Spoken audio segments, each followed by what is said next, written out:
हिमाचल में 3 विधानसभा क्षेत्रों में हो रहे उपचुनाव को लेकर प्रचार के साथ नेताओं की जुबानी जंग भी जारी है। मुख्यमंत्री की पत्नी को देहरा से चुनाव लड़वाने को लेकर बीजेपी लगातार हमलावर है और कांग्रेस में कार्यकर्ताओं की अनदेखी की बात कह रही है। अब इस पर कांग्रेस प्रदेशाध्यक्ष प्रतिभा सिंह ने पलटवार किया और बीजेपी की बयानबाजी को निराधार करार दिया है। प्रयास करना हमारा फर्ज है। हम हर क्षेत्र में ये जो 3 हमारे उपचुनाव हो रहे हैं उसमें मैंने जाकर वहाँ पर अनुमान भी लगाया है और लगता है कि आज के हालात को देखते, आज की परिस्थिति को देखते हुए अवश्य, और जिस तरीके से कांग्रेस पार्टी ने जब भी सत्ता में रही जो काम किए हैं वो अस्मरणीय है। लोग अभी भी याद करते हैं कि ये सारा विकास का कार्य कांग्रेस के शासन में हुआ है।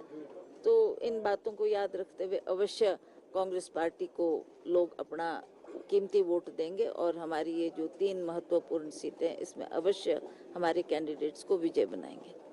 देहरा से मैम मुख्यमंत्री की पत्नी चुनाव लड़ रही है और बीजेपी कह रही है कि कांग्रेस के पास कैंडिडेट नहीं था, मुख्यमंत्री को पत्नी को उतारना पड़ा चुनाव में। देहरा से लोकल कैंडिडेट नहीं मिल पाया आज तक। देखिए, बीजेपी को तो जब कुछ और नहीं मिलता तो इस तरीके के आरोप लगाते हैं। वो तो she is a citizen of this, she can fight from anywhere. ये क्या मतलब है बोलने का कि कोई और नहीं मिला तो धर्मपत्नी को उतार दिया? ठीक है, शी इज बेसिकली बेस्ड, उनका घर देहरा में था और उन्होंने बचपन अपना देहरा में बताया है, तो इसलिए सभी का व्यू देखते हुए, सर्वे की रिपोर्ट देखते हुए कांग्रेस पार्टी को लगा कि सबसे बेहतरीन कैंडिडेट है तो उनको टिकट दिया गया। साल इस मेले का आयोजन करते हैं। इस बार इन्होंने रिज मैदान में इसका जो ये मेला लगाया है उससे बहुत से हमारे टूरिस्टों ने भी फायदा उठाया।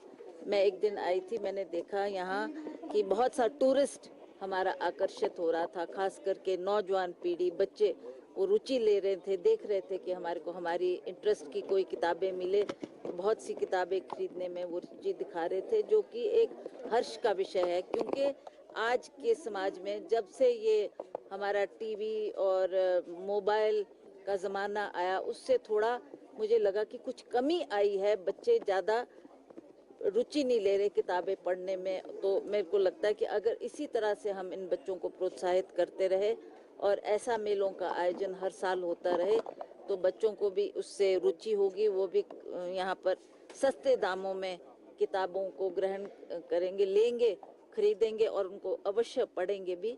तो मैं इनका फिर से बहुत बहुत आभार व्यक्त करती हूँ कि जो हमारे ओकार्ड के द्वारा यहाँ पर मेले का आयोजन हुआ है, हमारे जो इन किताबों को छापते हैं वो लोगों को भी बहुत प्रोत्साहन मिलता है, उनको भी मौका मिलता है कि हम अच्छी अच्छी किताबें जो जिसमें हमारा इतिहास है, हमारा साहित्य है, हमारे बहुत कुछ हमारे कल्चर को दर्शाता है, उनको वो लिखने में और उसका प्रकाशन करने में उनको भी बल मिलता है। तो मुझे खुशी है कि आज हम युवा पीढ़ी के लिए एक बहुत अच्छा कार्यक्रम कर रहे हैं। हर साल इसके लिए खास करके ओकार्ड का मैं बहुत बहुत धन्यवाद करती हूँ कि इन्होंने हमारे युवा पीढ़ी को आगे बढ़ाने के लिए एक बहुत ही सराहनीय कदम हर साल ले उठा।